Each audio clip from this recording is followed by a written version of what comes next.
Fala pessoal, eu sou o Diogo Souza, esse é o nosso canal Falando de Flu e hoje temos 4 informações para falar sobre o Fluminense, né?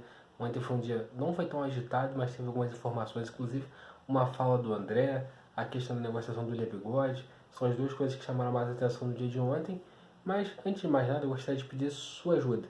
Se você não é inscrito no Falando de Flu ainda, pô, se inscreve dessa moral pra gente, faltam 90 inscritos para a gente chegar à meta de 1000 inscritos. Então se você estiver assistindo nosso conteúdo, pô, se inscreve aí, não custa nada, compartilhe nosso vídeo com seus amigos tricolores, convida um amigo tricolor seu a conhecer o Falando de Flu e ajudar a gente a continuar crescendo e chegar cada vez mais longe. Agora, sem mais delongas, bora pro vídeo. Ontem, né, foi noticiado pelo jornalista Vitor Lessa como que foi a negociação do William Bigode com o Atlético Paranaense. E no trâmite lá, o Fluminense foi responsável por parte do salário do William Bigode e isso gerando uma economia para o Fluminense entre 250 mil a 300 mil. Então, ou seja, o Fluminense vai pagar uma parte do salário do William Bigode, né, CLT, e os direitos de imagem foram todos assumidos pelo Atlético Paranaense. O que a gente pode analisar sobre isso? O William Bigode estava encostado no Fluminense, provavelmente tinha contrato até o final do ano, provavelmente ficaria até o final do ano. Eu até acredito que essa negociação foi uma boa negociação. Por quê? O Fluminense vai ter uma economiazinha ali não tão grande, né, mas vai economizar de 250 mil, 300 mil, que talvez você pode utilizar esse valor na contratação de um outro jogador que vai ser útil, que vai ter espaço, que vai jogar. E o William Bigode segue a vida dele no Atlético Paranaense, talvez lá ele consiga se reencontrar, fazer boas atuações, porque o William Bigode sempre foi um profissional dedicado, sempre tentou fazer o seu melhor, mas no Fluminense não encaixou, não rendeu.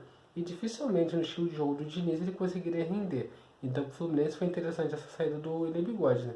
E também ontem chegou a ser noticiado que o Diniz não pediu nenhuma contratação para repor a saída do William Bigode. Lembrando, o Fluminense teve o retorno de John Kennedy, o Lelê também está chegando no Fluminense, e no meio do ano outro jogador vai embora que é o Marrone. Então provavelmente o John Kennedy deve ocupar essa vaga do William e o Lelê ocupar a vaga do Marrone, porque daqui a pouco o Marrone também está indo embora.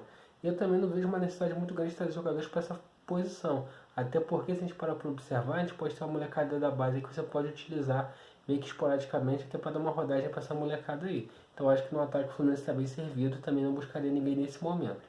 Segunda informação, trata-se de André, né? André está na seleção brasileira, está lá treinando, está todo feliz, concedendo entrevista. E deu uma declaração falando dos clubes que procuraram ele no meio do ano passado, no final desse ano. Né? Então foram dois clubes da Premier League que tentaram abrir negociação com ele. Né? Um foi o Fulham na Inglaterra, né? E o outro o Nottingham Forest. Lembrando, o Nottingham Forest veio aqui e trouxe o Danilo. Provavelmente talvez a primeira opção dele seria o André. Mas como o André recusou, o Danilo foi contratado. Imagino eu, não é uma coisa que seja certo. Então, isso daí mostra que provavelmente o André daqui a pouco vai ser negociado pelo Fluminense. Foi para a seleção, jogando bem, provável, e o André tem uma chance de ser titular no jogo amanhã contra o Marrocos.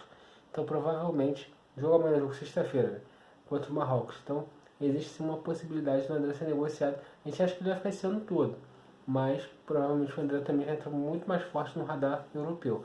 Só uma informação, o André falou por que ele não aceitou as propostas. Ele falou que ele tinha um acordo com o presidente do Fluminense, juntamente com o Fernando Diniz, que queria manter a mesma base do ano passado, então por isso que ele ficou no Fluminense. E ele também falou ali, né, porque que ano passado com a saída do Nonato o time se desmontou, por isso que não conseguiu chegar à final da Copa do Brasil. Uma entrevista bem legal do André, quem conseguir ler, eu recomendo, que foi bem legal a entrevista que ele deu lá pra... Eu não lembro qual foi o veículo agora de comunicação que ele deu essa entrevista, mas só você procurar, né, as falas dele para a seleção brasileira, que é bem interessante para a gente poder analisar uma por uma, né. E outra notícia, boa notícia para o Fluminense, Manuel, né? Manuel está quase voltando aos treinamentos. O Manuel tem uma recuperação até significativamente boa, já está provavelmente na próxima semana pode retornar aos treinamentos no campo. Então, Manuel, que se machucou depois da artroscopia, vem já voltando a treinar, né? Vai estar mais próximo de um retorno ao time. E lembrando, uma das nossas preocupações é o sistema defensivo, né? Lembrando, já falou aqui, né, que o Fluminense são do Lucas Veríssimo, Juan Jesus, o Luan que está na Turquia, na Fenerbahçe, que é o sobrenome dele, sondou o Dória, sondou o Samir, sondou vários zagueiros, mas parece que nenhuma negociação foi à frente, né? Inclusive hoje também surgiu notícias que outros clubes brasileiros fizeram sondagem pelo Lucas Veríssimo, como Palmeiras, Corinthians.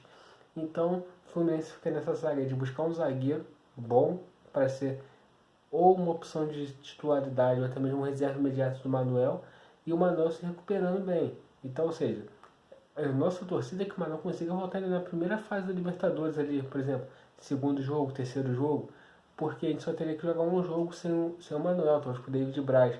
E a minha preocupação é muito grande relacionada a jogar com o David Braz na defesa, porque ele veio se mostrando um zagueiro muito pesado, jogar uma Libertadores, você pegar times que são rápidos, então pode ser uma dificuldade muito grande pra gente. Então a gente torce para que a recuperação do Manoel possa ser acelerada e ele consiga voltar o quanto antes, né? E, para fechar, as datas do Fla-Flu estão definidas, né? Fluminense e Flamengo jogariam nos dois domingos, né? Dia 2 e dia 7. Teve que sofrer uma alteração, porque, devido ao jogo das seleções, alguns jogadores foram convocados, como o Fluminense. Teve o John Arias convocado, teve o André convocado. Eu acho que o Flamengo deve ter tido alguns dos seus uruguaios lá convocados. Então, foi necessário fazer uma mudança, porque a FIFA exige um limite mínimo, né, de um tempo entre um jogo e o outro. Então, o jogo o Fla-Flu teve que ser mudado para o sábado, 8h30 da noite. Foi até um horário estranho, que normalmente esse horário não tem jogo. O jogo normalmente é 4 horas, 6 horas, mas teve que ser 8h30 por causa dessa recomendação da FIFA.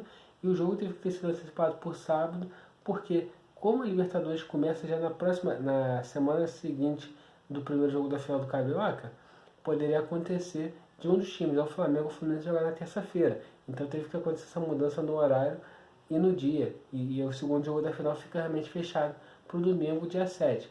Então a gente vê, né, que o primeiro jogo vai começar a ser jogado no próximo sábado e o outro no domingo. Então a gente vê, né, que o Campeonato Estadual vai se definindo dessas datas.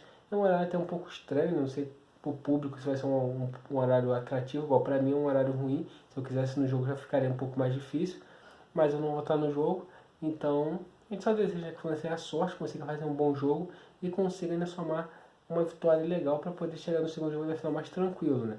Então, parafraseando o Fernando Diniz, vitória Fluminense. Então, pessoal, esse vídeo de hoje, se você gostou, deixe seu like, se inscreve no canal, compartilhe esse vídeo com seus amigos tricolores e lembrando, ajude-nos a bater a nossa meta de chegar aos 1000 inscritos, falta 90. Se você se inscrever, falta menos um. Então se inscreve aí, saudações tricolores e até a próxima.